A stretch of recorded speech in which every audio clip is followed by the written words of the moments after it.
Bonjour, donc il est 19 heures et nous allons commencer ce conseil municipal, le conseil municipal qui a été décalé d'une semaine à cause du plan Orsec Orange canicule. Donc on avait pris des mesures, je crois qu'on atteignait 40 degrés dans la salle, donc on n'aurait jamais pu tenir un conseil, donc c'était une bonne chose de le reporter. Donc je vous souhaite la bienvenue ainsi qu'aux nombreux publics, comme d'habitude, présents dans cette salle et à tous ceux qui sont derrière leurs écrans. Nous allons commencer par l'appel des conseillers. Donc François de Loujardière, il est présent. Cécile Mariadac. Paul Brunet est absent, il a donné pouvoir à Monsieur Berthoud. Sylvia Brizard. Pascal Monnier. Brigitte Doucet. Jean-Luc Billan. Valérie Lallemand est absente et a donné pouvoir à Madame Brizard. Philippe Berthoud. Monique Serrault est absente et m'a donné pouvoir, donc au maire. Patricia Théier, excusez-moi, donc présente. Écoute, c'est parfait. Jean-Luc Lécuyer qui est absent et a donné pouvoir à Pascal Monnier. Jackie Plénaud, Alain Lecause. Thibaut Goupil qui est absent et n'a pas donné de pouvoir. Adélaïde Fourage qui est absente et a donné pouvoir à Cécile Mariadec.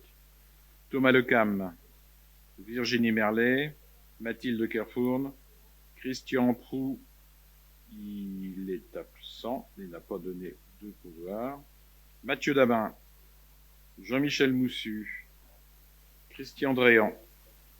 Emmanuel Labarre est absent et a donné pouvoir à Monsieur Dréan. Nicolas Lécureuil est absent et a donné pouvoir à Madame Pérez, Anne Pérez. Ouais. Je me doute que c'est toi. Christelle Delerue, Jean-Luc Michonneau et Françoise Paquet. Voilà. Donc les conseillers manquants, c'est pour la plupart c'est dû donc aux vacances, hein. Voilà. Principalement. Et donc il y a pas de problème, le quorum est bien atteint. Donc c'est Sylvia Brizard qui a pris la lourde charge de secrétaire de séance et je l'en remercie. Ensuite, l'approbation du procès-verbal de la séance précédente. Y a-t-il des... Oui, Monsieur Moussu. Alors, contrairement à ce qui avait été noté sur la délibération de 2025-32 concernant la construction des vestiaires, il a été indiqué 8 votes contre, alors qu'en fait, il y avait 1 vote contre et 7 abstentions. Bon, écoutez, ça sera rectifié. 1 contre, 7 abstentions. C'est noté. C'est noté aussi voilà. Bon. Ok, pas de souci, ce sera changé. S'il n'y a pas d'autres modifications, je vous propose de passer au vote. Qui est contre? Qui s'abstient? Qui est pour? Unanimité. Oui. Merci. Sauf Madame, vous n'avez pas vu? Oui, non, mais donc sauf voilà, Madame Paquet. J'ai bien vu qu'il n'y avait pas de main qui se levait. Je vous ai à l'œil, c'est pour ça. Allez, plus sérieusement, l'appel de l'ordre du jour. Donc nous allons commencer, comme à chaque fois, par les comptes rendus décisions prises par le maire. Ensuite, finances ressources humaines. Nous passerons une décision modificative. Ensuite, une convention annuelle pour le versement d'un fonds de concours par Nantes Métropole à la commune du Pèlerin. Une demande de subvention auprès de la Direction régionale des affaires culturelles de Loire-Atlantique dans le cadre de la restauration du Christ en bois classé monument historique. Le recrutement des agents contractuels sur des emplois non permanents pour faire face à un besoin lié à un accroissement temporaire ou saisonnier. La modification du tableau des effectifs. Et enfin, le recensement de la population 2026, donc c'est les désignations de coordonnateurs et création d'emplois d'agents recenseurs. Ensuite, un volet petite enfance, enfance jeunesse, avec la participation financière aux frais de fonctionnement des écoles publiques, la scolarisation des enfants des communes extérieures, l'approbation de la convention pour la mise en place de la tarification sociale dans les restaurants scolaires. Ensuite, il avait été noté la vie économique et tourisme, le rapport d'activité de la SOGEMAR. Donc, comme Madame Lallemand n'est pas présente, donc elle a souhaité le présenter. Donc, ça sera fait au mois de septembre, parce qu'il n'y a pas un caractère d'urgence sur ce rapport d'activité. Donc, il sera présenté au Conseil de fin septembre. Ensuite, un volet urbanisme. Donc, la régularisation foncière sur le secteur du canal maritime de la Martinière. La modification simplifiée numéro 4 du Plume. L'aide aux maires bâtisseurs, l'acquisition de la parcelle cadastrée AM 1113 auprès du CIF. Enfin, culture, démocratie participative et manifestation, donc l'étude sur la lecture publique réalisée par Laurent, donc pour une convention. Alors, les décisions prises par le maire. La première concerne la convention d'occupation précaire d'un logement 53 rue de la Jouardet, au Pèlerin. Donc c'était un logement qui a été loué pour une durée de 3 semaines, je crois, puisque la personne a déménagé et a retrouvé un vrai logement dans le secteur social. Donc voilà, donc c'était comme la personne quittait déjà un logement d'urgence pour entrer dans un autre logement d'urgence. Donc on avait fait un tarif, un montant mensuel de 50 €, mais elle n'est restée que 15 jours. Donc, voilà. Ensuite, la passation de convention d'occupation d'un jardin familial à titre précaire et révocable. Donc M. Romain Gallou, allée des Cigognes, donc bénéficie d'un terrain familial. Oui, Madame Paquet. Alors du coup, le document qu'on nous a transmis ne fait pas apparaître le nom de la personne. Si vous regardez, c'est marqué XXX. Ouais. Oui, c'est normal, oui. C'est normal? Ok, d'accord. Je fais attention. Après, la fixation des tarifs pour l'organisation d'un séjour de 4 jours à la Jaillivon, c'est dans le 49, pour l'espace jeune 10-13 ans, pour l'été 2025. Donc c'est un séjour qui va se dérouler du 11 au 14 août. À ce matin, sur les 16 places disponibles, il y en avait 15 de prises, donc un franc succès. Et donc voilà, vous avez les tarifs qui sont affichés, qui vont de 115 € jusqu'à 190 € en fonction du quotient familial. Donc le tarif comprend l'encadrement, l'hébergement, le transport, les animations et la restauration. Ensuite, une convention d'occupation précaire d'un logement, donc 22 rue de la Jouardet. Donc c'est le logement d'urgence qui est dédié aux Ukrainiens. Donc il est reconduit jusqu'au 31 décembre 2025 pour un montant mensuel de 250 € que nous verse l'association Solidarité Estuaire, pardon. Et enfin, il doit rester une décision. Pardon, Michel Moussu. Bon, c'est juste un détail, un petit peu comme l'autre fois. L'eau, l'électricité, gaz est compris dans les 205. Oui. D'accord. Et pour aller donc j'ai pris contact avec le CCAS qui a pris contact avec l'association. Donc j'ai demandé à ce que ça soit une dernière fois que l'on renouvelle ce bail, puisque ça fait quand même déjà un certain temps que c'est un logement d'urgence, et donc il y a urgence. Donc si des fois on devait reloger des pèlerinés pour X raisons, on serait en manque. Donc si on peut replacer cette famille dans un logement social du Pèlerin, ça serait parfait. Et la dernière, ça concerne le prêt d'un véhicule de type minibus à l'association Voir Ensemble. Donc ça s'est déroulé le 24 juin de 9h30 à 18h. Voilà pour les décisions prises par le maire. Donc nous allons rentrer maintenant dans le volet finances ressources humaines. Et je vous propose d'écouter Pascal Monnier sur la décision modificative. Merci, monsieur le maire. Donc, décision modificative 1 sur le budget 2025, qui trouve son origine parce qu'on a été notifié des produits prévisionnels des impôts locaux et des dotations de l'État. Donc, il est possible d'inscrire pour les impôts locaux 28 000 € de recettes supplémentaires par rapport à nos prévisions, et donc en raison de l'évolution des bases d'imposition, et également 2 268 € d'allocations compensatrices au titre des exonérations de la taxe foncière. Pour ce qui concerne la DGF, la dotation globale de fonctionnement, la notification des montants a été une très mauvaise surprise pour cette année 2025.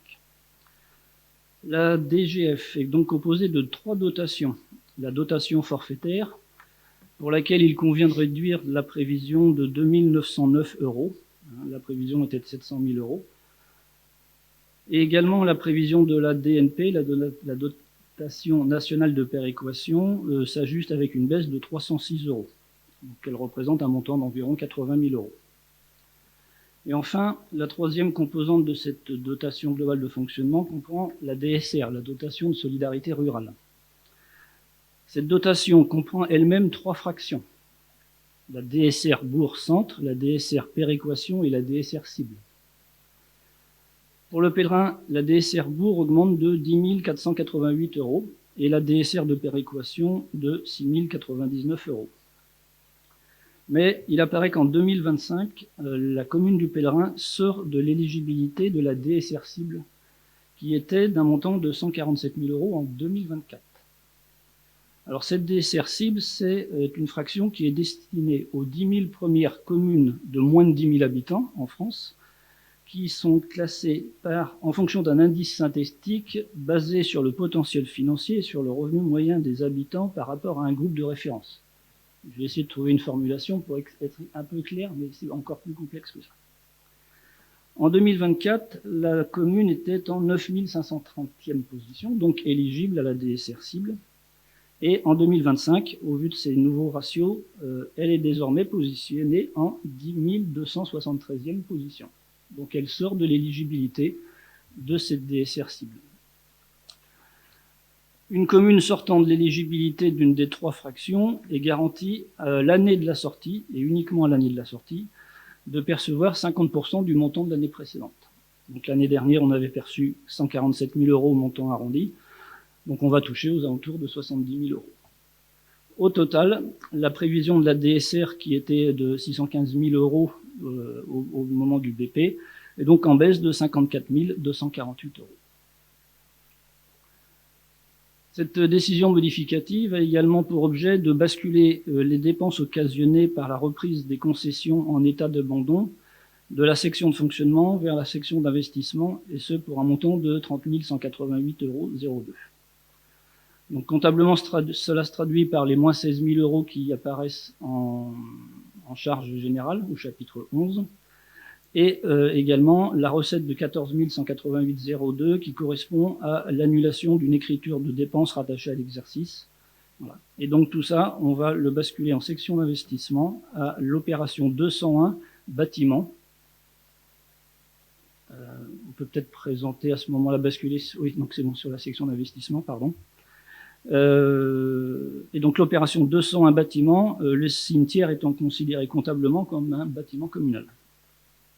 Et également en section d'investissement, sans que cela modifie le montant de cette section, il y a également nécessité d'abonder l'opération 203 bâtiment culturel et sportif de 40 000 € pour les travaux de réfection de la toiture du dojo qui sont en cours de réalisation et pour lesquels il faut réévaluer le montant. Et ce, par le virement de l'opération de 202 bâtiments scolaires pour des travaux qui étaient budgétés mais qui ne se feront pas cette année et potentiellement l'année prochaine. L'équilibre de cette décision modificative s'effectue par un virement à l'investissement de 2 973,02 € et l'ajustement de l'emprunt d'équilibre pour un montant de 27 215 €.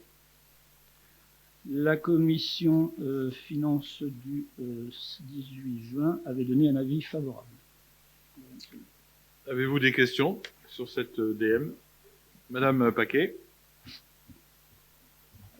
Alors bon, c'est bien dommage que l'État ne fasse pas cet effort vis-à-vis de la commune et que ce soit une perte qui sera imputée sur 2 ans, si je comprends bien. Mais c'est pas là-dessus, puisque j'avais pas ces informations-là, que je voudrais intervenir. Je voudrais intervenir sur le fait que on retire 40 000 euros de budget sur les dépenses liées à la réfection des bâtiments scolaires pour le passer sur les bâtiments culturels et sportifs. Je comprends qu'il faut faire les travaux sur les bâtiments culturels et sportifs, ce n'est pas la question. La question, c'est qu'est-ce qui avait été prévu pour les bâtiments scolaires? Parce que concrètement, si on fait pas de travaux sur les bâtiments scolaires et que on se retrouve dans une condition d'urgence pour les faire, que va-t-il se passer? Et est-ce que il n'y a pas d'autre solution pour régler cette question? Je peux vous apporter les éléments de réponse. Effectivement, lorsqu'on construit le budget, c'est un acte de prévision et vous l'avez vu lorsqu'on évoque les recettes, c'est un peu comment dire, on espère que nos prévisions se réalisent. Sur les recettes, on s'aperçoit que malgré tout, on sort de la DSR cible. Sur cette, je peux compléter éventuellement, il en ressort que effectivement ce sont des calculs qui sont effectués par l'État, mais cela relève en fait de, comme je disais, du potentiel financier et du revenu moyen. Ce que l'on constate, si on rentre dans le détail des calculs, je constate que le revenu moyen par habitant et le potentiel financier de la commune progressent progressivement et sans doute plus rapidement que les autres groupes de référence. Donc, ce qui nous fait qu'on bascule de cesse. Pour ce qui est des dépenses d'une opération sur l'autre, effectivement, sur les bâtiments scolaires, il était prévu des travaux de vélos, de garage, de stationnement pour les vélos, mais qui ne vont pas se réaliser et qui s'intégreront et qui seront réfléchis avec la réhabilitation du périscolaire de l'Ermitage. Donc, effectivement, quand on l'avait prévu, on pensait pouvoir le faire. Ça va pas se réaliser au sein. Donc, il ne faut pas penser à chaque fois qu'une opération, on la diminue, ça va faire moins de travaux pour l'école. Le raisonnement, je ne partage pas votre approche. C'est un ensemble de travaux que, malgré tout, on classe dans des opérations pour avoir une vision au vu des natures de dépenses. Voilà. Pour compléter, en fait, c'est le petit bâtiment que vous avez quand vous regardez l'Ermitage, le périscolaire. Il y a une espèce de petit cabanon. Actuellement, c'est la chaufferie qui doit être dedans. Et on avait prévu donc de faire les travaux cette année. Donc, effectivement, comme disait Pascal Monnier, pour faire un garage à vélo, à trottinette et ainsi de suite. Mais on a pris un petit peu de retard et de toute façon, cette opération ne se fera pas sur 2025. C'est pour ça qu'on a pu prendre ces crédits.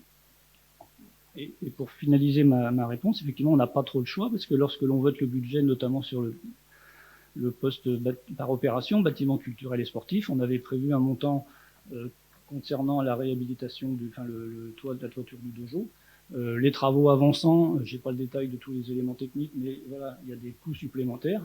L'opération étant lancée, elle étant intéressante parce que ça va permettre quand même d'isoler un peu mieux la toiture, d'améliorer, de la rendre étanche surtout. Bon, mais il y a 40 000 euros, donc il faut impérativement, on n'avait pas de marge de manœuvre sur les autres opérations, donc il faut impérativement abonder de 40 000 euros cette opération. Voilà. D'autres réactions sur cette décision modificative?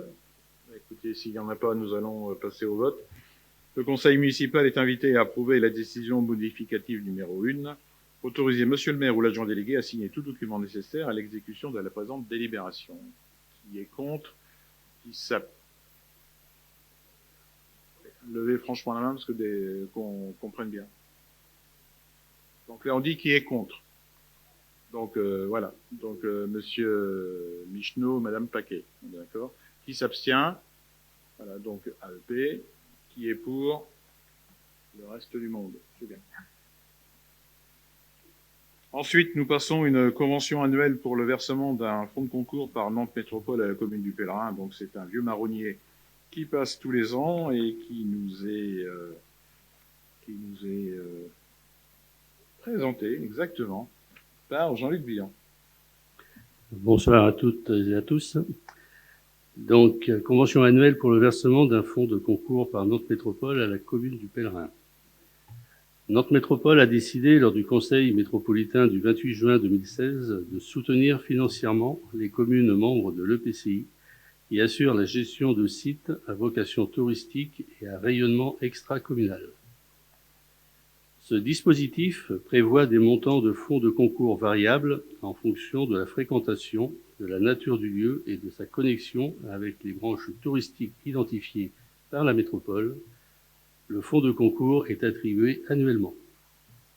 Une mise à jour de ce dispositif le 8 octobre 2021 prévoit que les montants des fonds de concours varient également en fonction des dépenses éligibles engagées par la commune bénéficiaire. La commune du Pèlerin gère une partie du site de la Martinière. Pour l'année 2025, la commune a fourni à la métropole, au titre de l'année 2024, un montant de dépenses éligibles au fonds de concours de Nantes Métropole de 12 951 €. Selon les nouvelles modalités d'attribution des fonds de concours en fonctionnement, Nantes Métropole alloue un fonds de concours à hauteur de 40% des dépenses éligibles, soit 5 180 € à la commune en 2025. Le fonds de concours sera attribué sous réserve du vote du Conseil métropolitain du 3 octobre 2025. La commission finances ressources humaines du 18 juin 2025 a donné un avis favorable à l'unanimité. Très bien, merci. Des questions sur cette délibération annuelle, j'ai envie de dire. S'il n'y en a pas, nous allons passer au... Donc, le conseil municipal est invité à approuver la convention entre Nantes Métropole et la commune du Pèlerin pour le versement en 2025 du fonds de concours au titre de l'année 2024, lequel s'élève à 5 180 €. Autorisez Monsieur le maire ou l'adjoint délégué à signer tout document nécessaire à l'exécution de la présente délibération. Qui est contre? Qui s'abstient? Qui est pour? Unanimité. Merci. Ensuite, une demande de subvention auprès de la Direction régionale des affaires culturelles de Loire-Atlantique dans le cadre de la restauration du Christ en bois classé monument historique de l'église du Pèlerin. Donc, la commune du Pèlerin est propriétaire d'un Christ en croix, œuvre classée au titre des monuments historiques depuis le 28 juin 1962 et conservée dans l'église Notre-Dame de l'Assomption du Pèlerin. Donc, le diagnostic réalisé par un restaurateur spécialisé a mis en évidence la nécessité d'une intervention urgente. La nature et la consistance des travaux réalisés porteront notamment sur la consolidation de la structure, le nettoyage, la reprise des polychromies et la protection de l'œuvre pour les décennies à venir. Le coût de cette restauration est de 2 514 € TTC. Conformément à la réglementation, la commune a sollicité l'aide financière de la DRAC, la Direction régionale des affaires culturelles, au titre de la conservation des monuments historiques, à hauteur de 50% du montant total hors taxe. Des questions sur cette restauration, Monsieur Michneau? En commission, on avait évoqué le fait que cette œuvre soit assez peu visible par les pèleriners, puisque l'église est assez souvent fermée. Est-ce que vous avez eu des précisions de l'équipe pastorale sur le pourquoi de la chose? Ça, c'est le premier point. Et le deuxième point, c'est est-ce qu'il existe un inventaire pour nous dire s'il y a d'autres œuvres qui pourraient être à restaurer dans ce patrimoine? Alors, sur la première question, donc effectivement, sans avoir raison, vous n'avez pas tort. Et le Christ en croix est relativement joli. Il est peu visible, c'est évident, parce que comme vous le soulignez, l'église est souvent fermée. Par contre, en cette année du patrimoine, peut-être qu'on pourra faire, on va demander donc à... Comment? Oui, la journée annuelle du patrimoine, on pourra demander donc à le sortir. Alors, dans quelles conditions? Pour regarder, parce que, voilà. Ou en ouvrant, ouais. Oui, non, mais je sais quand même. Oui. Donc, on pourra effectivement ouvrir, voilà. Et puis, il y a même des choses intéressantes dans l'église. Hein. Il y a, quand vous êtes dans le chœur, donc sur la droite, vous avez un petit repère dans une assise où, en fait, lors de la pose de la première pierre, il y a donc un petit coffret avec une pièce de l'époque, avec le petit papier du curé et de l'architecte, et ainsi de suite, qui ont été scellés dans ce... Voilà, on peut montrer ça aussi. Donc ça peut être quelque chose d'intéressant. Il y avait ça, et l'autre question... Ah, c'était l'inventaire. Alors, effectivement, il y a un inventaire. C'était l'inventaire du patrimoine. Oui, alors, de mémoire, est également au patrimoine un calice. Donc, c'est à l'occasion, justement, où nous avons, avec les services, regardé ces deux choses, que nous sommes aperçus que le Christ en croix avait besoin de restauration. Oui, monsieur Moussu? Petite question sur le mot urgence. C'est une rénovation en urgence. Ça veut dire qu'on pourrait être amené à faire d'autres remises en état plus sérieuses. Son état est vraiment tellement en mauvais état qu'il faut en urgence réparer. Et plus tard, on aurait... Non, alors il y a pas, quand on dit le caractère d'urgence, c'est sur un endroit bien déterminé, c'est sur les pieds, où en fait les pieds sont attaqués par des vers, et donc c'est uniquement à ce niveau-là, il y a un pied qui est relativement bien pris, donc c'est ça qui va être restauré. Le reste, donc il y a quelqu'un qui est venu, qui a été délégué par la DRAC, qui a sondé tout le reste, et il n'y a pas de souci. Donc c'est uniquement là-dessus où ça sera consolidé. Monsieur Dréan. Est-ce qu'il est prévu un entretien régulier de ces différentes œuvres? Alors, l'entretien régulier, je vous dirais que depuis le 18e, on n'a pas fait grand-chose, je pense pas. Mais c'est effectivement, alors, moi, j'ai pris l'habitude de faire un tour tous les 2 ans, donc de 2 ans, 3 ans, pour voir et pour recenser tout ce qu'il y a à l'intérieur de l'église. Surtout, donc, il y avait le Christ en croix, il y a le calice, il y a également des tenues liturgiques. Voilà. Donc, je regarde à ce moment-là. Enfin, je regarde moi et les services. Voilà. Et c'est donc au moment d'une inspection qu'on s'est aperçu de ça. On a diligenté la DRAC qui a fait le nécessaire. Plus d'autres questions? Donc, l'avis Finances Ressources Humaines avait donné un avis favorable à l'unanimité. Donc, le conseil municipal est invité à approuver le projet de restauration du Christ en croix, classé monument historique situé dans l'église Notre-Dame de l'Assomption. Autoriser monsieur le maire ou son représentant à solliciter une subvention auprès de la DRAC, Pays de la Loire, pour le financement des travaux. Autoriser monsieur le maire à signer tout document afférent à cette opération, y compris la convention de subvention et les marchés de travaux. Qui est contre? Qui s'abstient? Qui est pour? Unanimité. Merci. La délibération suivante, c'est pareil, c'est une délibération qu'on passe à peu près, c'est pas à peu près, c'est toujours fin juin, début juillet, et ça concerne le recrutement des agents contractuels sur des emplois non permanents pour faire face à un besoin lié à un accroissement temporaire ou saisonnier d'activité pour la période du 1er août 2025 au 31 juillet 2026. Donc, vous avez tous les comment. Alors, je ne sais pas si je dois vous énumérer tous les emplois qui ont été, tous les postes, pardon, qui ont été. Non, merci, Madame Paquet. Je dois être... voilà. Non, en fait, il y en a une certaine quantité quand même, donc je vois pas le. Voilà. Donc, c'est la seule chose. Il y a peut-être une précision parce qu'on tient à être précis quand même sur le premier cadre d'emploi à temps non complet.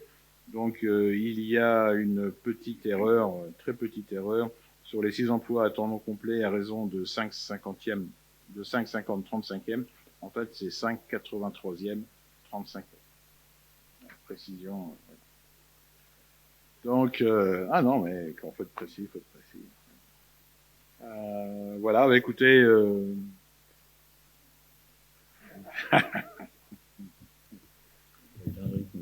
donc voilà, est-ce que vous avez des questionnements? Oui, Madame Delru. Alors effectivement, je rebondis avec les 5,83e. Donc il est noté qu'il peut y avoir des regroupements quand c'est des postes avec des faibles taux horaires. Donc ça, effectivement, sinon ça va être difficile de recruter. On a une petite question sur le recrutement d'un animateur pour les activités multisports pendant la période d'ouverture du bassin mobile. Qu'est-ce qui se passe si on n'arrive pas à recruter? Qu'est-ce qui se passe pour les enfants qui sont censés faire des activités pendant le bassin? Ouais, mais alors j'ai pas bien entendu, c'est donc l'animateur qui s'occupe du bassin mobile. Non, les Non. activités multisports, je suppose, pendant que les enfants sont dans le Oui, bassin mobile. oui, Donc, ouais. qu'est-ce qui se passe si on n'arrive pas à recruter? Comment ça s'organise? Lui c'est quelqu'un qui est déjà à temps, à temps plein, je dirais, sur la commune. D'accord. Voilà, lui c'est depuis que nous avons le bassin mobile, c'est lui qui fait l'animation roller sous les halles. Et donc, pourquoi il est marqué dans le... Ouais. Qu'est-ce qui change par rapport à avant pour que ce soit dans les recrutements, là, du coup? Ah bon, mais il y a rien. Le principe de cette délibération, avant on l'a passé au mois de septembre et c'était pas bon, puisque théoriquement on ne pouvait pas recruter de personnes sur le mois de septembre. Donc si des fois il y avait une défaillance de personnes partout, aussi bien dans les écoles ou chez les jeunes, on n'aurait pas pu recruter. Il y avait ce délai d'un mois. Donc c'est pour ça que maintenant on l'a décalé déjà depuis quelques années, je crois que c'est 2 ans, 3 ans. On la passe en juin, juillet, de façon à ce que les postes soient ouverts dès le mois d'août, et comme ça facilite le travail des D'accord. RH. Je n'avais pas souvenir qu'on avait ce bassin mobile, enfin, l'animateur pour les activités. Monsieur Michneau. Et malgré le découpage en 5, 83, 35e, si j'ai bien suivi l'histoire, on a fait le choix cette année de voter pour cette délibération. Non pas qu'on soit complètement d'accord avec tous les temps partiels, mais plus par respect pour le travail que ça demande en termes d'anticipation aux agents. On a déjà soulevé toutes nos interrogations sur ce type de délibération qui mélange allègrement emploi temporaire, emploi saisonnier, personnel de remplacement. Voilà, donc on fait simplement confiance aux techniciens et qui on demande de prévoir l'imprévisible en quelque sorte. Alors, écoutez, tout vient à point qui sait attendre, et je ferai part de votre message auprès des services. D'autres interventions sur cette délibération? S'il n'y en a pas, écoutez, la commission finances ressources humaines du 18 juin a donné un avis favorable. Le conseil municipal est invité à autoriser monsieur le maire à recruter en tant que de besoin pour répondre aux nécessités de service des agents contractuels pour faire face à un besoin lié à un accroissement temporaire ou saisonnier d'activité dans les conditions fixées par les articles L332 et ainsi de suite. Chargé monsieur le maire de la constatation des besoins concernés ainsi que de la détermination des niveaux de recrutement et des rémunérations des candidats retenus selon la nature du poste à occuper et des fonctions à exercer et du profil requis. Approuver les créations des emplois non permanents à temps complet et à temps non complet et suspensionnés. Prévoir à cette fin une enveloppe de crédit au budget. Autoriser monsieur le maire ou l'adjoint délégué à signer tout document nécessaire à l'exécution de la présente délibération. Qui est contre? Qui s'abstient? AEP. Qui est pour? Le reste. Merci.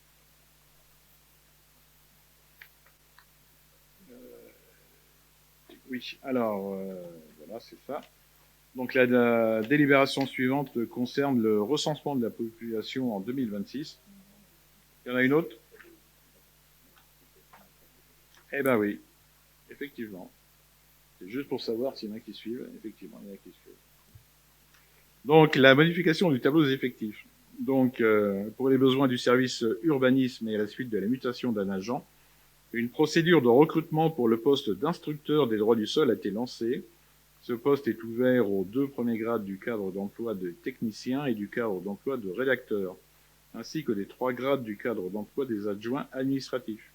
Il est donc proposé de créer les postes ne figurant pas au tableau des effectifs suivants. Donc nous vous demandons de créer donc le poste de rédacteur territorial emploi permanent à temps complet, le technicien principal seconde classe emploi permanent à temps complet, le technicien territorial emploi permanent à temps complet et l'adjoint administratif principal de seconde classe à emploi permanent non complet.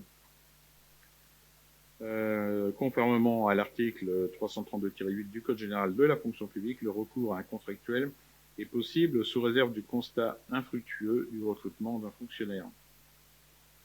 En application des lignes directrices de gestion et dans le cadre de la valorisation des parcours professionnels et des compétences, un agent a réussi un examen professionnel et un dossier a été proposé à la promotion interne au titre de l'année 2025.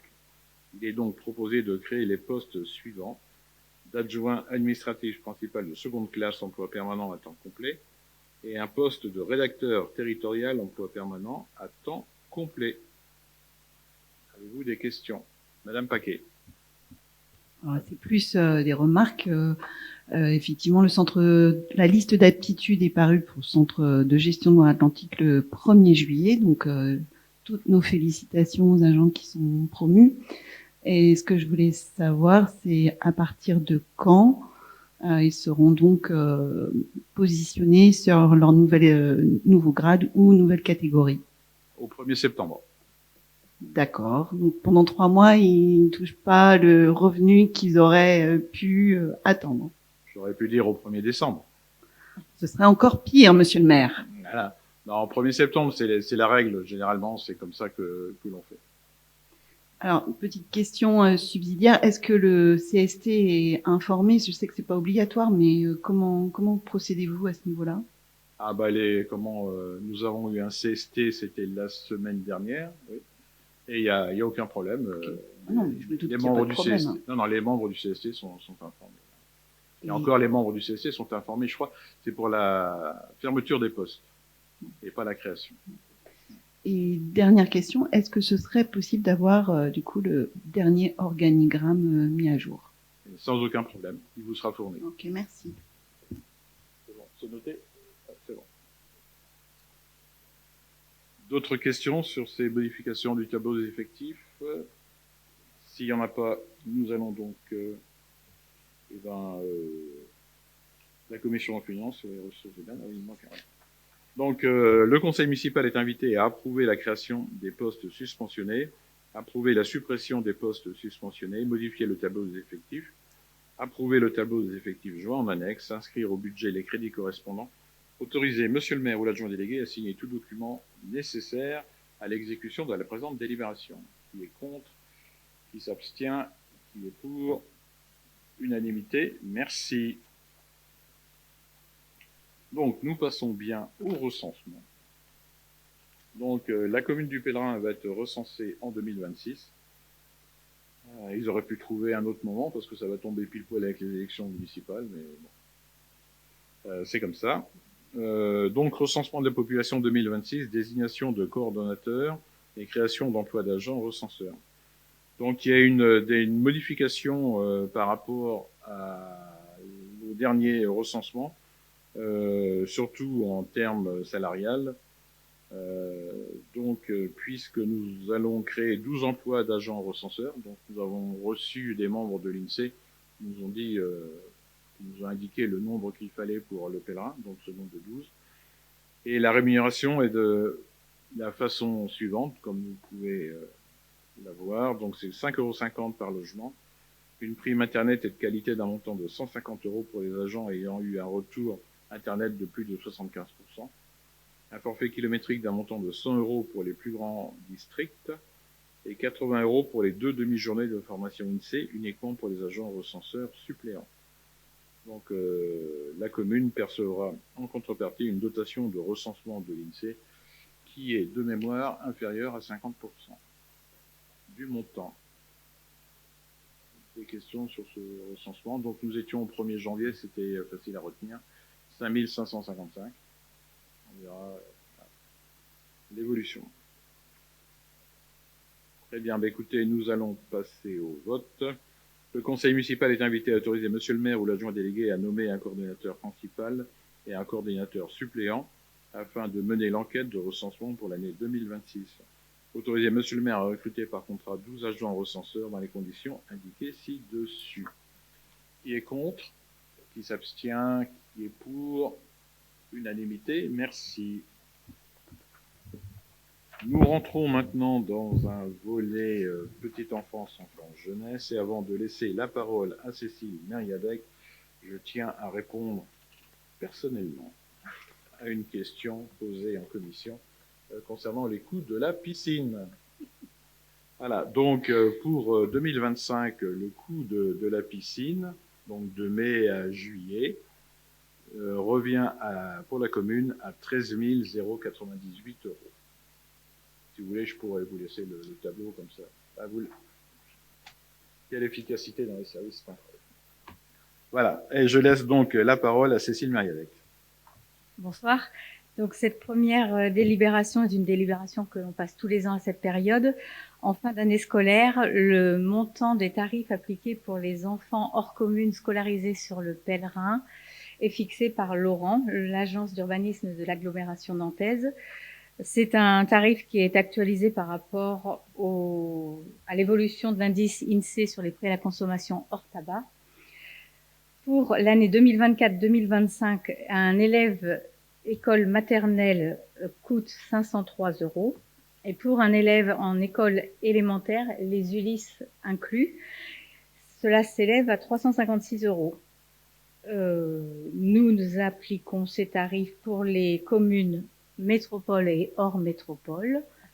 Pour être complète, on a 33 élèves hors commune, dont 10 ULIS qui sont scolarisés sur le Pèlerin, et on a 15 pèlerinais qui sont scolarisés sur d'autres communes.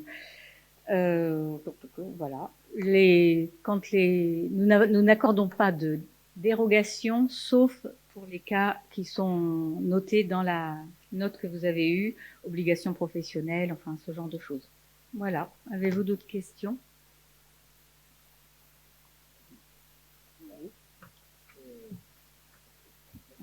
Écoutez, s'il n'y a pas de questions, nous allons passer au vote.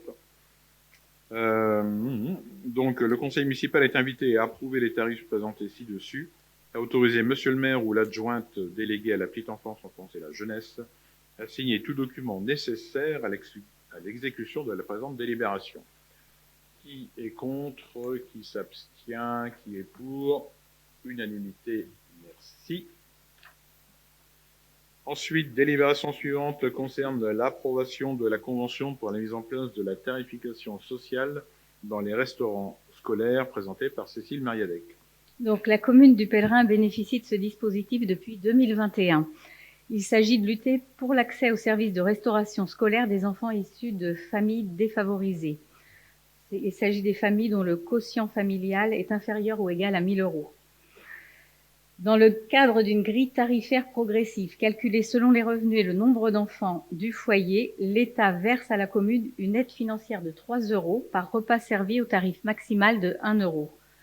La tarification appliquée sur la commune, qui est celle liée au taux de l'effort, le tarif plancher est de 1 €. Il regroupe donc les critères imposés. Il y a 9 élèves sur la commune qui bénéficient de ce tarif privilégié. La convention est arrivée à échéance. Je vous propose d'engager la commune à nouveau pour les 3 années à venir. Voilà. Avez-vous des questions? Oui. Juste une remarque, puisqu'elle n'est pas passée en commission. Non, celle-ci est arrivée. Cette délibération, est-ce qu'on peut avoir la date d'échéance, c'est-à-dire que l'arrivée à échéance, la date d'échéance de la précédente convention, et savoir pourquoi c'est pas passé en commission? Alors, c'est pas passé en commission parce que nous nous en sommes rendus compte après la commission, et la date d'échéance, je vous la redonnerai, je ne l'ai pas ici. Monsieur Michneau. Juste un rappel, bien évidemment, nous sommes totalement favorables autant à cantine à 1 € que tarification au taux d'effort.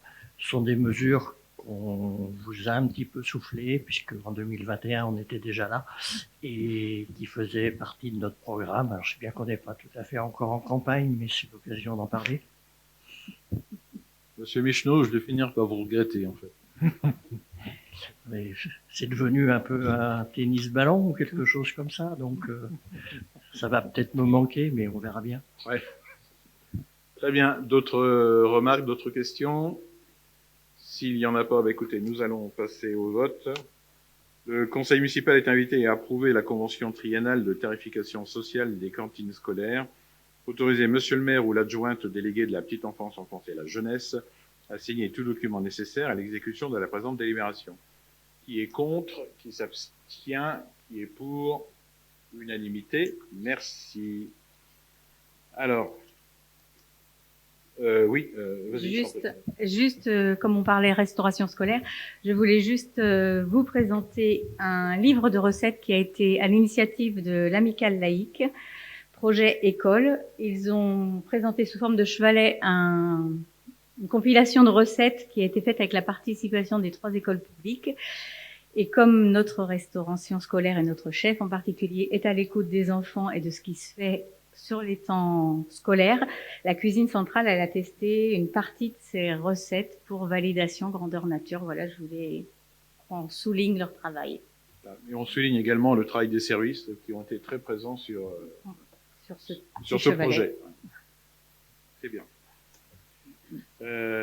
Donc, comme je le disais, le rapport de la SOGEMER sera présenté en septembre. Nous passons au volet urbain, où nous avons une première régularisation foncière sur le secteur du canal maritime de la Martinière, l'abrogation de la délibération en conseil municipal du 18/12/2024, donc abrogation et remplace. Je laisse Brigitte Doucet s'exprimer. Bonjour à tous. Alors, initialement, ceux qui étaient présents à la commission, on avait plus ou moins décidé de se projeter sur 2 délibérations, une abrogation et une délibération pour la régularisation foncière. Donc, on a choisi l'autre option, si bien que sur votre note d'explication, vous avez, lors des décisions, vous avez l'abrogation qui n'y est pas. Donc, ça sera corrigé. Donc, cette délibération vaut donc abrogation et abandon des parcelles. Donc, il s'agit de parcelles qui se situent le long du canal de la Martinière. Ce sont le long du canal de la Martinière, il y a un côté qui est réservé à la Loire, qui est attribué à la Loire et Vélo et donc qui est entretenu par Nantes Métropole. Nantes Métropole en a pris possession. Et la commune de Pellerin, c'est l'autre côté, a pris possession de parcelles le long du canal, de l'autre côté. Alors, en 2024, nous avions délibéré sur l'acquisition de ces parcelles par la commune. Seulement, il y avait un petit problème il y avait eu un écart superficiel, en fait, entre la délibération, la surface de la délibération et la surface réelle. Donc aujourd'hui, c'est une régularisation, en fait. Donc, voilà. C'est bien. Oui, Madame Paquet. Et pourquoi c'était pas possible d'avoir les superficies exactes avant la délibération du mois de décembre? Parce que c'est vrai que est-ce qu'il y avait un caractère d'urgence à la prendre avant la fin de l'année? C'est administratif. En fait, il s'agit du document modificatif du parcellaire catastral qui intervient de manière épisodique. Et donc là, ça s'est passé après, en fait. Voilà. Ça s'est passé après parce qu'on n'avait pas anticipé ou pourquoi ça s'est passé après? Alors, est-ce que vous avez vu les surfaces, Madame? Oui, j'ai vu, j'ai regardé. En fait, il y en a 3 qui ont changé. Oui. Voilà. Donc voilà, c'est une régularisation. Je peux pas vous dire d'autre chose. Ouais. Voilà. Mais il y avait vraiment un caractère d'urgence de passer cette délibération en décembre. On ne pouvait pas attendre finalement d'avoir tous les chiffres bien dans les clous pour la faire. Ça aurait évité de refaire 2 fois le travail. En fait, on ne savait pas à l'époque que les chiffres n'étaient pas dans les clous. D'accord, ok. Je comprends mieux. Ouais, c'est surtout ça. Merci. Et pour être tout à fait complet sur le canal de la Martinière, donc je vous invite jeudi à 11h au Pot de l'Amitié. Nous allons, avec l'Union des Marais, donc signer une convention justement de régularisation du foncier du canal de la Martinière. S'il n'y a pas d'autres questions, nous allons passer au vote. Le conseil municipal a été invité à abroger et à approuver l'acquisition des parcelles susmentionnées, propriété de l'Union des syndicats des Marais du Sud-Loire, accepter la déclaration d'abandon nécessaire dans le cadre de la régularisation foncière, mettre en œuvre les démarches administratives nécessaires auprès de la Direction générale des impôts, dans l'objectif d'incorporer à terme les parcelles susmentionnées dans les patrimoines communaux. Un acte notarié dont les frais seront à la charge de la commune sera par la suite publié au service de publicité foncière. Autoriser Monsieur le maire ou l'adjoint délégué à signer tout document nécessaire à l'exécution de la présente délibération. Qui est contre? Qui s'abstient? Qui est pour? Unanimité, merci. Alors maintenant que c'est voté, je vais pouvoir vous dire un truc. Mais... Non, je plaisante. Non, c'est pour vous dire que en fait, il y a eu, quand vous regardez un petit peu l'histoire du canal, il y a eu énormément de délibérations. Ah ça, il y en a à foison. Mais par contre, depuis 1962, c'est la seule où est marqué un acte notarié dont les frais seront à la charge de la commune sera par la suite publié par le service de publicité foncière. Ça n'a jamais été jusqu'au bout. Donc en fait, ça n'avait aucune valeur. Donc là, pour la première fois depuis 62, nous allons au bout. La délibération suivante, toujours présentée par Brigitte Doucet, va nous parler de la modification simplifiée numéro 4 du plume, l'avis de la commune. Ouais. Simplifié, oui. Donc en fait, lors de chaque modification, les communes sont saisies en fait sur des avis techniques. Alors là, en l'occurrence, c'est très technique. Les 4 modifications qui sont demandées sont très techniques, et donc ça doit passer en conseil pour être validé par les membres du conseil municipal. La première modification souhaitée par les services, c'est que concerne le coefficient de biotope par surface, le CBS. En fait, il s'agissait d'encadrer une exonération. En fait, le CBS s'applique sur tous les projets, mais il y a certaines exonérations possibles.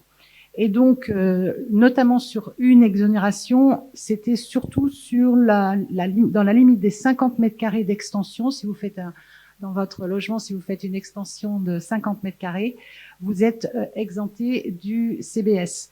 Et également, si vous construisez une annexe de 25 mètres carrés, donc qui est donc détachée de la maison. Donc ça, c'est la première clarification qui est souhaitée par nos techniciens. La deuxième, c'est le projet d'annexe à une habitation en zone agricole et en zone naturelle. Quand un pétitionnaire, un citoyen, un pèlerinet demande des travaux d'habitation en zone agricole ou en zone naturelle, c'est très réglementé au niveau de la zone agricole. C'est très, très encadré. Et en zone naturelle, c'est très encadré aussi, mais c'est mal écrit. C'est pas aussi bien écrit que en zone agricole. Donc, les techniciens demandent à ce que, eh bien, on ait la même écriture en zone A, agricole, ou en zone N, naturelle. Le troisième concerne le patrimoine. Alors ça, c'est du charabia. Je m'en excuse parce que en fait, c'était les règles de construction en hauteur. Alors, il y avait hauteur H1, hauteur H2, qui correspondait à peu près à la même chose ou pas. Mais en tout cas, c'était très, très difficile de définir pour tout pétitionnaire, tout demandeur, tout porteur de projet, c'était impossible à lire. Donc là, les techniciens demandent que pour un projet de construction sur rue ou sur jardin, en fait, la hauteur réglementée soit à 3,20 mètres dans le bourg. Voilà. Hauteur maximale autorisée hors tout de la construction. Et puis le quatrième point, alors là, c'est... Le quatrième point, il y en a 5 en fait. Le quatrième point, c'est la ZAC de la Bréannerie. Alors là, c'est juste une erreur de superficie. D'accord? La superficie sur le cadastre était différente de la superficie sur le plume. La 5e concerne le barème des arbres. Alors, au niveau du barème des arbres, c'est très encadré maintenant. On ne peut pas construire comme on veut, on ne peut pas détruire un arbre comme on veut. Il y a une histoire de barème, il faut compenser, etc. Par contre, les techniciens ont demandé parce que, en fait, tout simplement, ils instruisent des dossiers et se disent bon, voilà, ça c'est si on peut faciliter la vie des gens. Et il est sollicité l'ajout d'une exception pour l'application du barème des arbres pour que ce dispositif ne s'applique pas aux abattages rendus nécessaires pour une raison de sécurité des biens et des personnes. Voilà, j'en ai terminé. C'est bien simplifié. Merci Brigitte. Des questions sur cette modif du plume? Oui, monsieur Michneau. Plus des remarques là aussi, un commentaire. Nous allons voter pour cette délibération, déjà soyez rassurés. Sujet très technique qui a demandé énormément de travail manifestement aux techniciens. Donc une fois n'est pas coutume, grâce leur soit rendue. Et nous voulions insister aussi sur la qualité de la tenue de la commission, où la parole a pu circuler librement. On n'a pas toujours été d'accord. Il y a des choses qui ont été dites, qui ont été prises en compte, ce qui fait que ce qui avait été présenté en commission n'est pas tout à fait ce qui est présenté au Conseil, mais c'est le résultat d'un travail constructif. Et si nous pouvons de nouveau formuler un souhait, c'est que toutes les commissions soient de cette qualité-là, ce qui éviterait que très souvent les minorités se sentent simple chambre d'enregistrement, et là ça n'a pas été le cas. Donc merci aux techniciens et puis à ceux qui l'ont rendu possible. Voilà. Alors donc on rend hommage aux techniciens, ça y a aucun problème, parce que c'est vrai que c'est un vrai travail qui est quand même qui est pointu. Mais moi je ne veux pas qu'on oublie Brigitte Doucet, parce que c'est un investissement à 300%, et connaître le plume, c'est impressionnant. Non mais c'est extraordinaire, et la façon dont elle le connaît, et elle le met enfin on a un point urbain, c'est une fois par semaine. Donc on s'amuse avec le plume, mais donc c'est devenu une vraie spécialiste. Ouais. Monsieur Michneau. Oui, il me semble avoir dit merci aux techniciens et à tous ceux qui l'ont rendu possible. Oui. Et Madame Doucet et Monsieur Berthoud sont juste dans mon axe de vue. Ils savent très bien à qui étaient destinées ces paroles. J'avais pas l'œil de tir, c'est pour ça, donc j'ai préféré. Dommage pour votre strabisme, il aurait pu évoluer. Hein. Ouais, c'est un cône de vision, voilà, c'est ça, il n'était pas élargi. Cône de vue. Très bien.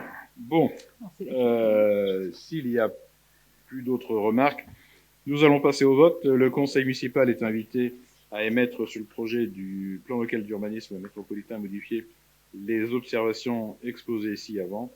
Autoriser monsieur le maire ou l'adjoint délégué à prendre toutes les dispositions nécessaires à l'exécution de la présente délibération. Qui est contre? Qui s'abstient? Qui est pour? Unanimité. Merci.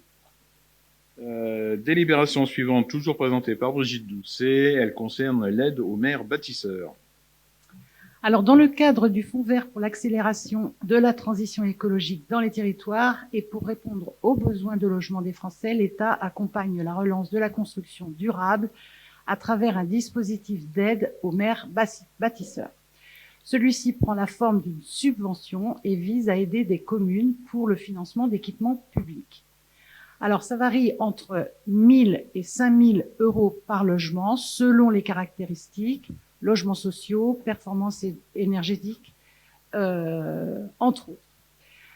Alors, dans le cas où cela se produirait, c'est-à-dire au cas où on aurait des projets d'urbanisme entre le 1er avril 2025 et le 31 mars 2026, avec une mise en chantier d'ici le 30 juin 2027, vous voyez, hein, c'est cadré. Dans ce cas-là, eh bien, pour bénéficier justement de ce fonds vert, la commune va déposer un dossier de candidature avant le 31 décembre 2025, et ainsi elle devra justifier des opérations s'il y a. Ce n'est pas sûr. On a quelques pistes sur notamment la rénovation énergétique sur l'école de l'Ermitage. On verra si ça rentre dans le cadre. Les deux logements d'urgence. Oui, c'est ça. Oui. Les logements. Voilà. Bien. Des questions, Madame Paquet?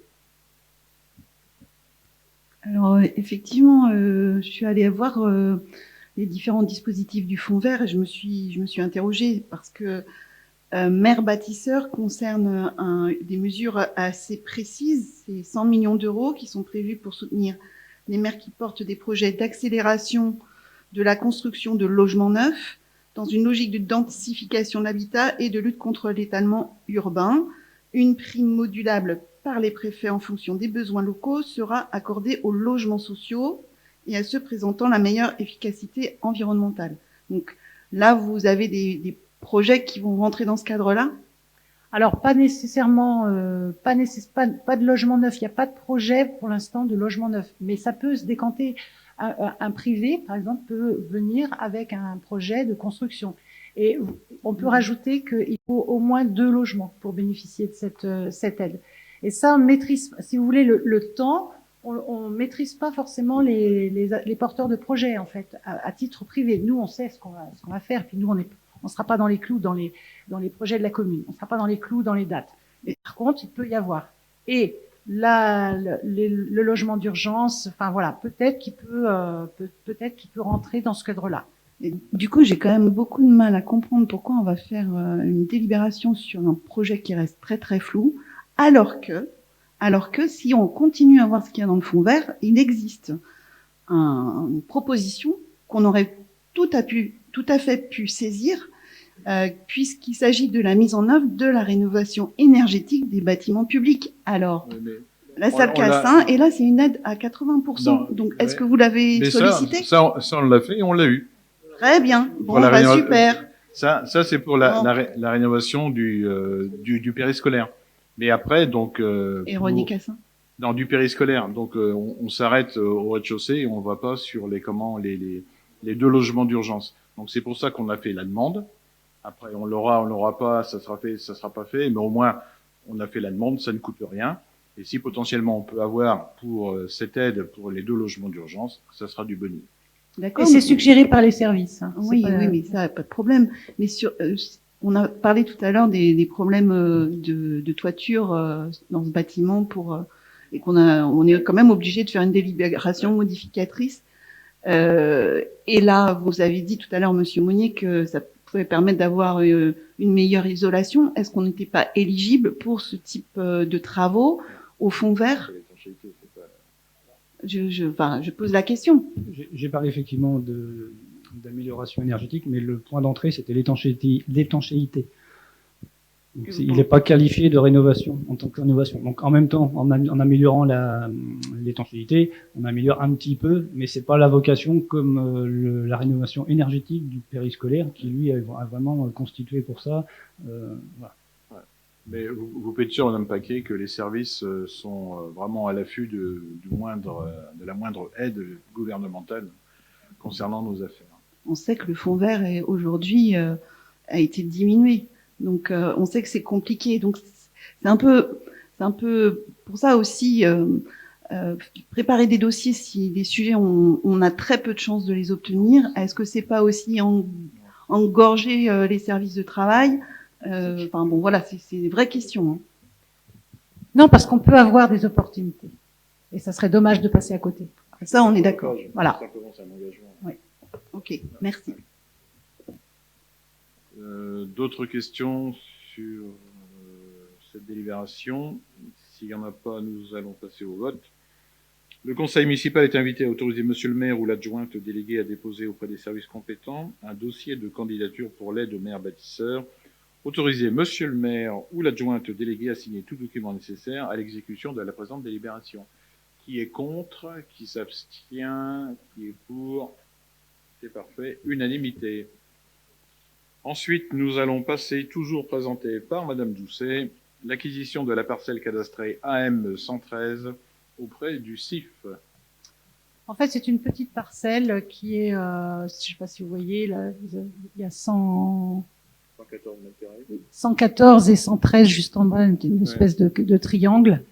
En fait, par acte notarié du 2 mars 83, la commune de Pellerin a acquis à titre gratuit diverses parcelles de voiries, chemins piétonniers, espaces verts du lotissement du Molin-Collet. Mais par contre, il est resté une petite emprise, donc la 113, là, qui n'a pas été rachetée. Donc c'est juste une régularisation, en fait, puisque c'est la commune de toute façon qui entretient. Puis on la confond, vous voyez sur la photo, on confond complètement ces 2 parcelles, et c'est la commune qui l'entretient de toute façon. Donc ça, là encore, c'est une régularisation. Des questions sur cette délibération?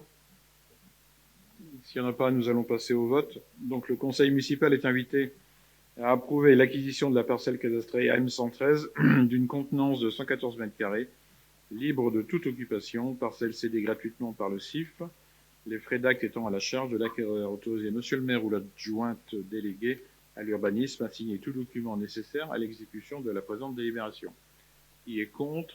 Qui s'abstient? Qui est pour? Unanimité. Merci. Alors, je vais juste intervenir après mes 4 délibérations. En fait, c'est la dernière fois que j'interviens ici au Conseil municipal de Pèlerin en tant qu'adjointe à l'urbanisme, puisque je vais voguer vers d'autres projets. Néanmoins, je vais rester, donc je vais remettre ma démission sur toutes mes délégations, et je reste néanmoins présente au Conseil municipal jusqu'en mars 2026. Voilà. Et pour être tout à fait complet, donc elle garde tout ce qui est lié à l'accessibilité et à Chanson. Non, ah oui, alors c'est ça que je voulais dire, c'est que en fait, je reste membre de la commission Chanson, donc je vais encore piloter, voilà, enfin je serai là pour la commission Chanson, et j'animerai la journée du patrimoine aussi. Voilà. Ouais. Et sa remplaçante, qui est un remplaçant, donc ça sera Philippe Berthoud, qui prendra donc le collier de responsable urbain. Très bien. Comment? Et Sylvia pour l'accessibilité. De toute façon, on vous dira tout ça. On fera, soit il y a plusieurs éléments, on passera tout ça au Conseil de septembre. Voilà. Alors après, nous passons à l'étude sur pardon. Il doit y avoir un vote. Non, c'est elle ne démissionne pas du conseil municipal, c'est la délégation. La délégation est donnée par le maire. D'accord. Voilà. Ok. Donc, encore faut-il que j'accepte.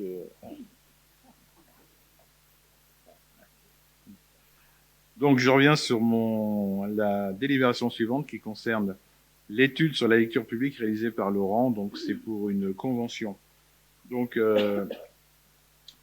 c'est quelque chose qui nous a occupé un petit peu, surtout la responsable de la médiathèque, donc qui s'est aperçue de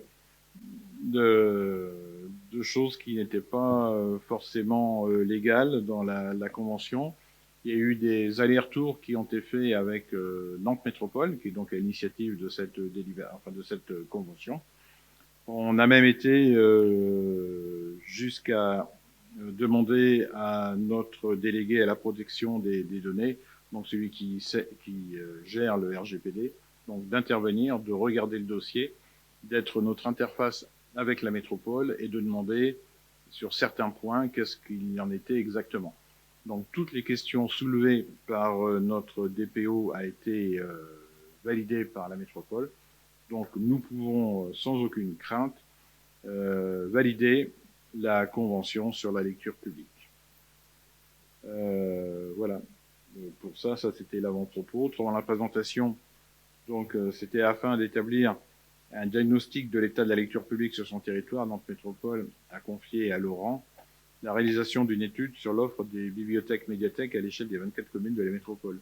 Nantes Métropole souhaite compléter cette étude par une analyse des usagers et abonnés des bibliothèques médiathèques communales afin d'identifier pour chaque équipement la zone de chalandise.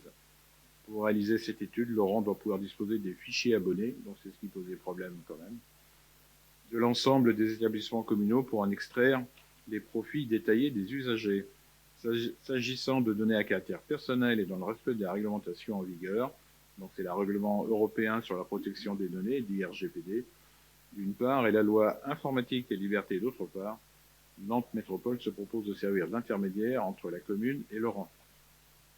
Ainsi, il est demandé aux communes de fournir à Nantes Métropole toutes les données personnelles des usagers et abonnés de leur bibliothèque médiathèque communale respective, à savoir nom, adresse, âge et genre.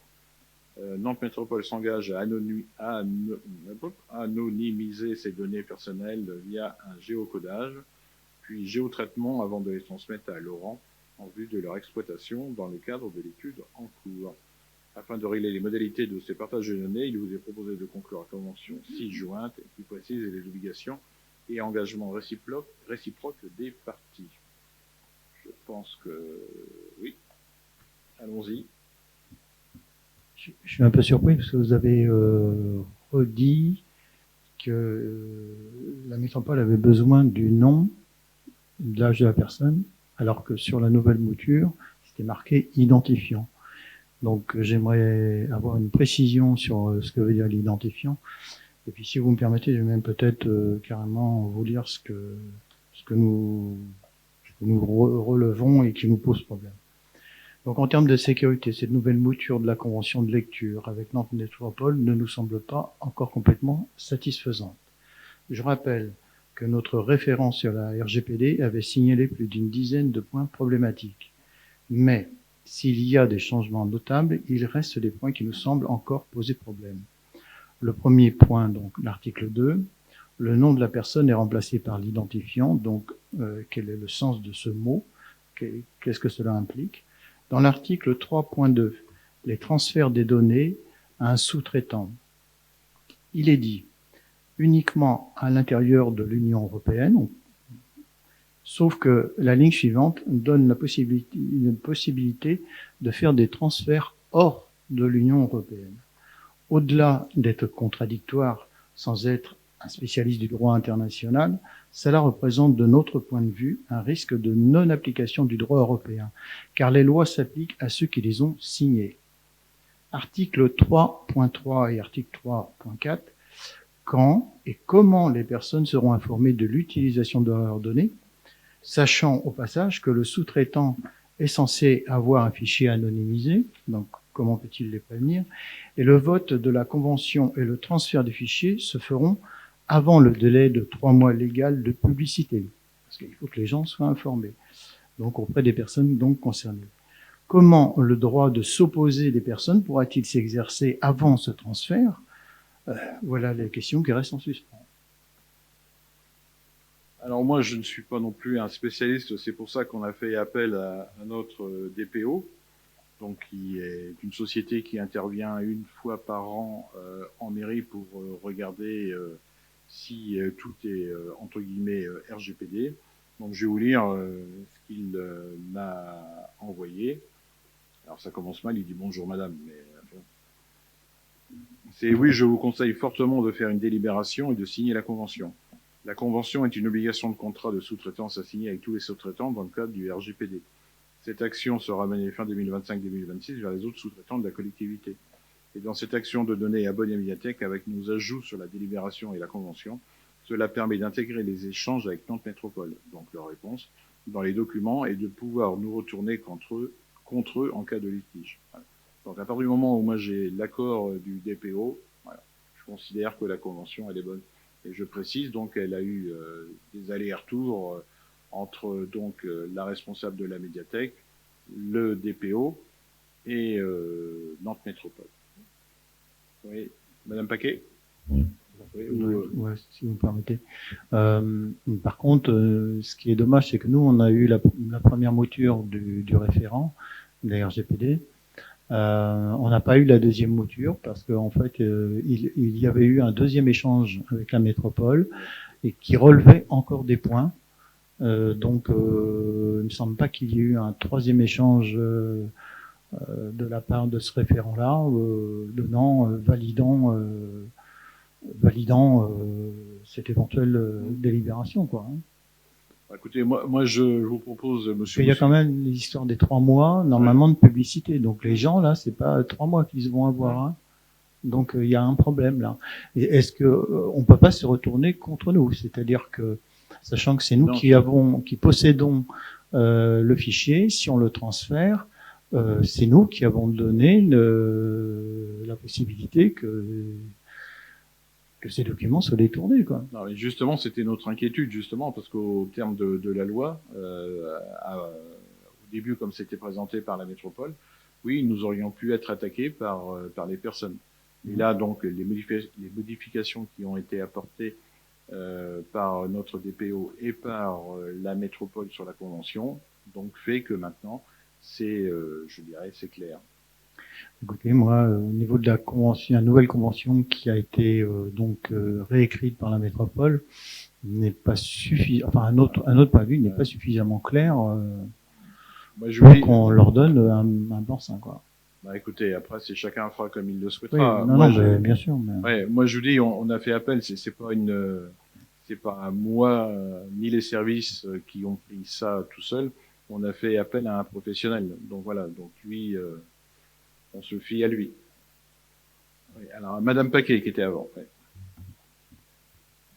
Alors effectivement, lorsque ce dossier nous a été présenté en commission culture, il s'est avéré que les informations qui étaient en la possession des techniciens n'étaient pas de nature, un, à nous rassurer, et deux, de nous permettre de prendre une décision éclairée par rapport à cette délibération. Finalement, le report du conseil municipal a été une bonne chose parce que ça a permis de récupérer plus d'informations. Et pour notre part, pour ma part, en tout cas, ça m'a permis d'évoluer sur ma première position qui était quand même très, très prudente au vu des questionnements qu'il y avait par rapport au règlement de la gestion des données personnelles. J'ai demandé à ce qu'on me fournisse l'étude de Laurent qui avait été effectuée en 2016 afin de prendre connaissance finalement à quoi servent ces données et comment vont-elles être utilisées et dans quelle perspective elles sont prises en compte pour prévoir l'avenir de la lecture publique et pour comprendre la lecture publique à l'échelle métropolitaine. Il s'avère qu'en 2016, la commune du Pèlerin n'avait pas participé à cette enquête. C'est pas pour autant que certaines données ne sont pas présentes dans ce rapport. Donc j'invite tout le monde à en prendre connaissance. Je pense que depuis, on a quand même eu des réponses du DPO qui laissent à penser que c'est beaucoup plus sécurisé comme demande, sous réserve quand même qu'un courrier soit réellement envoyé dans les plus brefs délais après le vote de cette délibération à l'ensemble des abonnés de la médiathèque afin qu'ils soient vraiment informés du fait que leurs données personnelles vont être transmises à Nantes Métropole qui va les anonymiser et qui va ensuite les transmettre à Laurent pour pouvoir faire cette étude. Je pense que cette étude a un véritable intérêt. Donc, nous voterons pour, mais il faut garder un œil précis et attentif sur cette demande. Et je remets pas du tout en cause le travail des techniciens et en particulier la bibliothécaire Pauline Pasquier qui a, je pense, vraiment été à la recherche d'informations. Elle a fait son travail très sérieusement et il faut le souligner. Ce qui est vraiment dommage, c'est que ces informations arrivent tard, en particulier les réponses du DPO, pour que chacun puisse prendre cette décision de manière totalement éclairée. En tout cas, moi je me suis fait mon opinion, je l'ai partagée avec Monsieur Michneau, et nous voterons pour. Très bien, Madame Paquet, je vous remercie. Moi j'ai pris... je vais voir si je pense que c'est techniquement possible, mais effectivement d'envoyer un mail à tous les adhérents de la médiathèque pour leur préciser. On va essayer de condenser un petit message pour qu'ils soient informés effectivement de ce qui va arriver. Donc je vais regarder ça dès demain avec la médiathèque pour qu'on fasse ça le plus rapidement possible. Monsieur Dréan. Moi, je suis assez surpris que Nantes Métropole émette une demande comme ça sans s'assurer avant de la conformité de la demande. Ça, c'est ma surprise. Deuxièmement, on parle d'anonymisation une fois que c'est rendu à Nantes Métropole. Est-ce que ce serait pas plus simple et plus sécurisant pour nous et pour les pèlerinais d'anonymiser avant? Donc, ça, c'est pareil. S'ils mettent un identifiant et qu'ils mettent pas de nom, pas de prénom, on sait le faire. Hein. Ouais. Ça, c'est une des questions qui a été posée justement par la bibliothécaire, voilà, et c'était un des points un petit peu d'achoppement. Et alors apparemment, moi, je peux pas vous dire plus que ça. Ça a été vu donc avec le DPO qui a donné son accord là-dessus. Après, je peux pas vous dire qui, quoi, comment.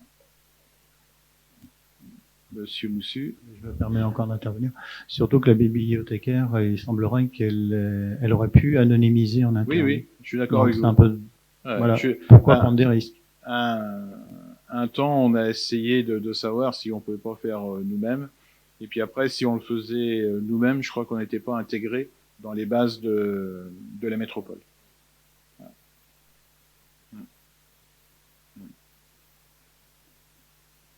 Voilà. S'il n'y a plus d'autres questions, nous allons passer au vote.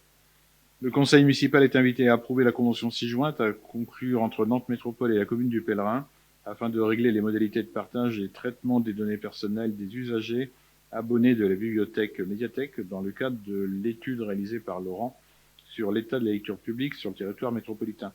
Autoriser Monsieur le maire à prendre des mesures nécessaires à l'exécution de la présente délibération, notamment à signer la convention ci-jointe. Qui est contre? Qui s'abstient? Donc, alors, un contre, voilà, ok. Qui s'abstient? Pas Madame Pérez et donc le reste. Et qui est pour? Voilà. On va s'en sortir. Merci.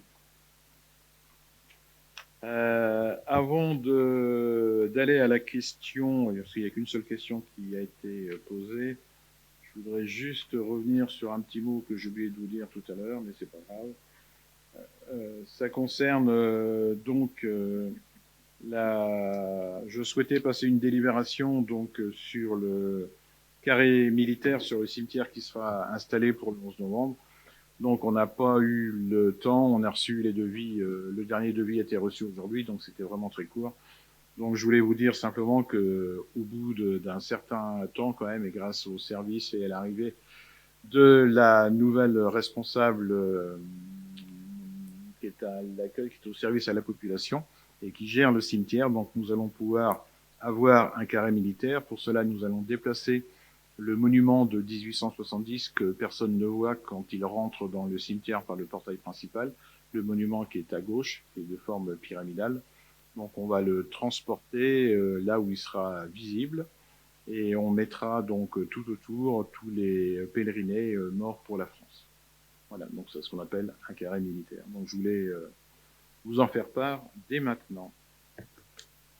La question, donc il y a une question orale qui a été posée par le groupe AEP, Monsieur Dréan.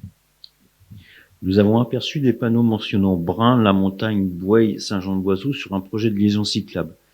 Quelles sont les raisons qui ont fait que la commune n'a pas été associée sur le projet liaison cyclable, maillage intercommunal? Je laisse Jean-Luc Billan répondre. Oui, rebonsoir. Tout d'abord, je voudrais vous dire que j'ai été sollicité pendant les 5 ans, là, quelques projets de Nantes Métropole, 3 en particulier. Il y a eu le schéma directeur des itinéraires sciables, donc tout ce qui est voies cyclables. C'était une commission, il y a à peu près 3 ans. C'est sur des grands maillages, c'est ce qu'ils ont appelé le vélopolitain. Si vous en avez entendu parler. Et au bout de pratiquement 1h30, 2 heures, je me suis aperçu que le pèlerin n'était pas concerné. J'ai quand même été appelé, on a été sollicité. Dernièrement, on a eu les grandes voies vélo. Alors ça, c'est encore un grand maillage entre des communes. Nous, on est entre Basse-Goulaine et le Pèlerin. Donc il y a toutes les voies qui ont été faites. Alors c'est Nantes Métropole qui a géré ça. On a été informés au mois de septembre 2024. Et on nous a dit, voilà, on va mettre des totems, on va faire des signalements pour, alors c'est la ligne or, je crois, chez nous, pour aller jusqu'au Pèlerin. Bon, ok, c'est bien. Donc on a dit, on va mettre un totem là, parce qu'ils avaient prévu de mettre un totem au niveau de René Coty. Et René Coty, c'est pratiquement Saint-Jean, donc on va aller un peu plus loin. Donc le totem sera mis, après, une fois que la passe commande indéterminée sera finie, sera mis à l'emplacement de où est le bus actuellement, où est l'aubette du bus. Voilà un deuxième projet. Et il y a eu un projet qui était au tout début du mandat, sur lequel on avait travaillé. Et là, c'était ce qu'ils appelaient des pistes intercommunales. Donc on rejoint l'intercommunalité Sauf que là, il y avait quand même Saint-Léger, Saint-Jean, le Pèlerin, Brin, la Montagne. Mais c'était uniquement sur des voies existantes qui auraient pu être aménagées. Et c'était uniquement des liaisons entre, par exemple, le Pèlerin Saint-Jean ou le Pèlerin Brin, les communes limitrophes. Alors moi, j'avais proposé à l'époque faire le Pèlerin Brin par Jasson, la Proutière, la Joussinière, ou alors de faire Brin par le Surchaud. Et Saint-Jean-de-Boiseau, c'était plutôt des petits chemins qu'il y a à la sortie où il y a l'ex-DDE, où il y a l'entraide actuellement, hein, pour rejoindre. Parce que l'idée, c'était surtout de rejoindre les collèges. Hein. Et on a eu 2 réunions, une à Saint-Léger, une autre à la Montagne. Donc tout ça pour répondre à votre question, c'est que là, sur ce projet qui concerne Saint-Jean-de-Boiseau, la Montagne, Brin et Boye, que nous n'avions pas à l'époque, Boye ne faisait pas partie du projet, j'ai jamais été invité. J'ai jamais eu de convocation, quoi que ce soit, concernant ce projet. Et à savoir que ce projet, il a été pris par la métropole parce que c'était quelque chose qui a dû être initié, on suppose, au départ par Saint-Jean-la-Montagne, hein, parce qu'on a été à une réunion pour le Sud-Ouest récemment, où on a posé la question pour savoir pourquoi du comment. Ils n'ont pas su nous répondre. Mais il y a quand même 1,7 million qui va être mis. Et c'est la métropole qui paye. Et nous avons jamais été informés de ce projet, parce que bon, bien sûr, hein, moi je sautais dessus un peu dessus. Voilà. Alors, pour aller un peu plus loin, donc effectivement, vous avez bien compris que au début, c'était des communes qui se sont regroupées pour faire un maillage à vélo. Vu l'ampleur financière, ils se sont retournés vers la métropole. Là, du coup, la commune extrême a été oubliée, sciemment ou pas sciemment, mais oubliée quand même. Ils ont fait leur petit topo entre eux. Bon. Récemment, on a été, et après donc vu l'ampleur, donc c'était repris par la métropole. Lorsque nous avons été à une réunion il y a à peine un mois, donc au pôle Sud-Ouest, dans la salle de réunion, au mur, il y avait tout le fameux maillage. Voilà. Et j'ai demandé au directeur de centre, j'ai dit mais comment ça se fait que je vois pas le pèlerin? On dit on fait partie de Pornicaglo maintenant ou quoi? Et donc, alors je lui ai fait court et soft, hein, parce que j'étais un peu plus grand que ça. Et en fait, il m'a assuré que au prochain mandat, quand il y aura un peu de sous, donc le pèlerin irait dans ce parcours à vélo. Bon voilà, donc on va rattraper un petit peu la chose.